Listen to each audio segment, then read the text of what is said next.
candidat à l'élection du président de la République, le Conseil constitutionnel a de façon constante exigé la qualité d'électeur comme condition d'éligibilité. Considérant qu'à l'examen de la liste électorale, il apparaît que les noms et prénoms et autres éléments d'identification de M. Thiam Cheikh Tidiane n'y figurent pas. Que dès lors, la candidature de M. Thiam Cheikh Tidiane doit être déclarée irrécevable. Chantal Camara a fait de même pour Laurent Gbagbo.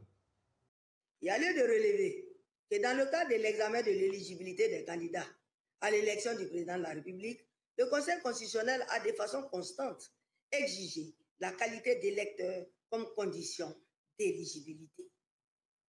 Considérant aussi que la liste de parrainage produite par M. Gbagbo Laurent comporte plusieurs parrainages invalides, notamment faux numéro de pièce d'identité 33 078, faux numéro d'électeur 7038, parrainage en double sur la même liste 37, parrainage déjà accordé à un autre candidat 2458, rejoint et ou identité erronée 17 996, électeurs de la diaspora 4, soit 60 661 invalidations.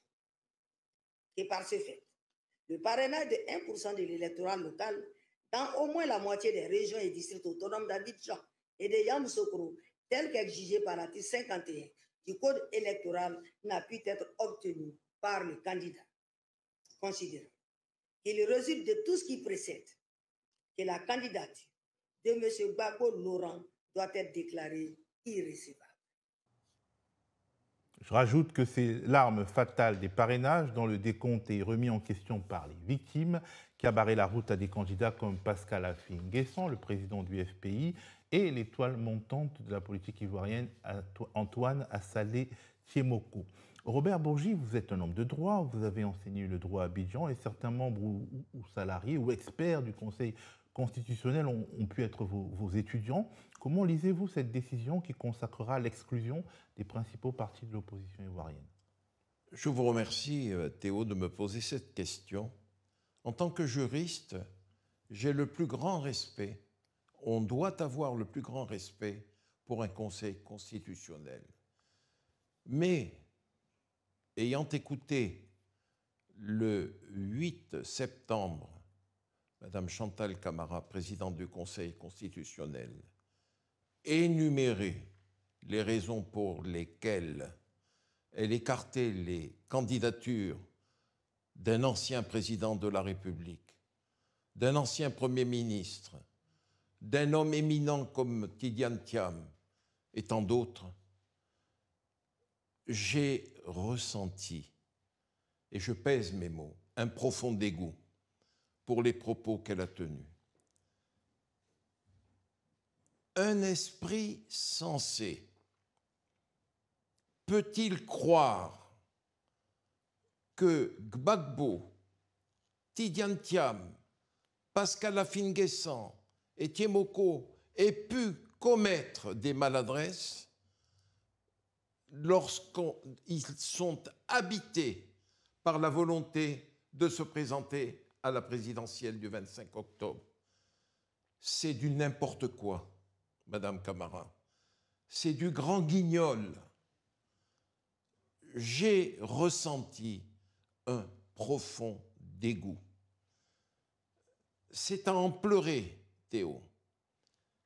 Mais elle était là pour, pardonnez-moi l'expression, Théo, pour servir la soupe à un candidat qui s'appelle Alassane Dramane Ouattara, candidat lui aussi pour la présidentielle du 25 octobre 2025 et qui est barré par l'article 55 de la Constitution. Mais dans quel pays sommes-nous pour que l'on s'arrête à des prétendues irrégularités, défaut de parrainage, quand il est criant que l'actuel président de la République n'a aucun droit légitime ou constitutionnel de se présenter à l'élection présidentielle. C'est du n'importe quoi. Je le dénonce de la manière la plus claire qui soit. Alors, c'est fait, c'est dit, c'est très clair. Avez-vous des conseils à donner aux opposants ivoiriens aujourd'hui, ceux qui ont été exclus et qui se trouvent donc hors jeu, en tout cas jusqu'à la fin de ce processus présidentiel, et ceux qui ont été autorisés à concourir? Faut-il boycotter? Faut-il quand même y aller? Je vais commencer par une note d'humour. L'humour et le droit se marient quelquefois. Mais là, l'humour et le droit se marient tragiquement. Grâce au droit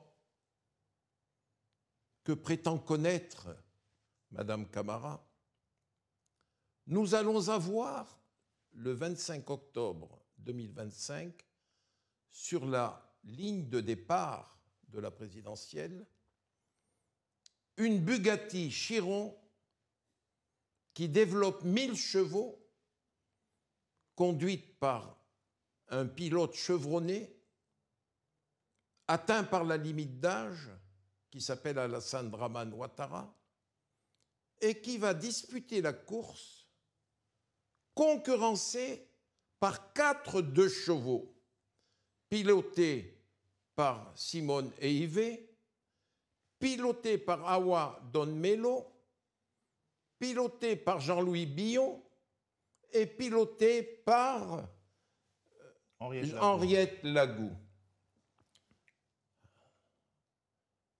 On a envie d'en pleurer au lieu d'en rire, Théo. Donc pour vous, c'est bouclé? Alassane Ouattara a déjà gagné? Je réponds, c'est la première partie de ma réponse.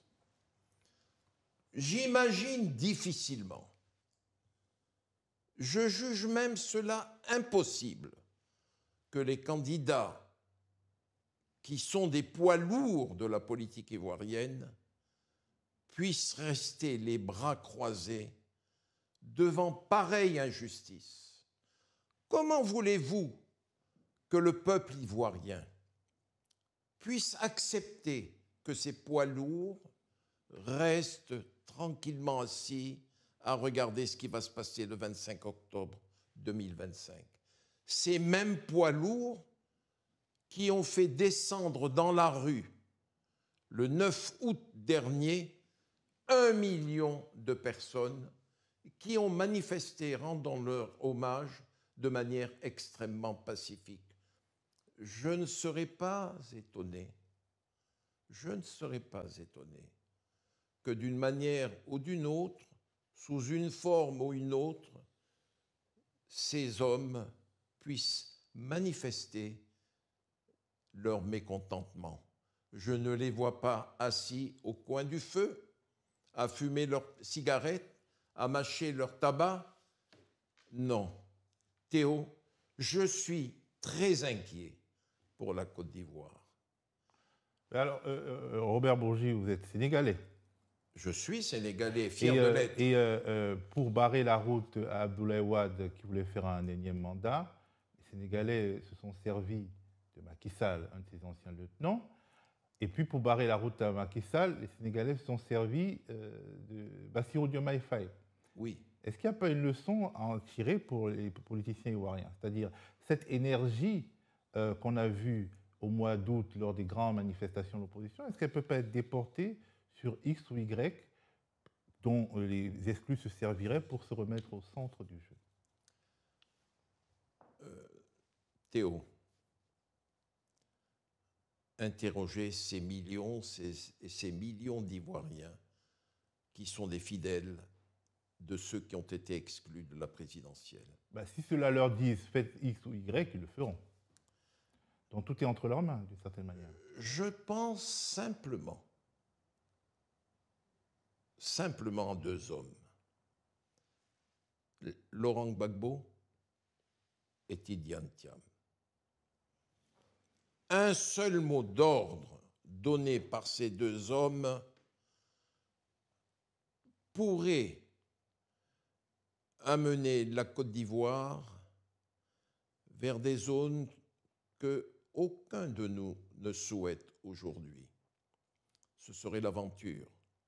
Mais je suis certain, n'ayant parlé ni à l'un ni à l'autre, je suis certain qu'ils ne resteront pas les bras croisés. Et j'imagine, je ne vois pas qui, aujourd'hui, serait à même de les remplacer le 25 octobre prochain. C'est pour ça que je vous ai donné l'exemple sénégalais.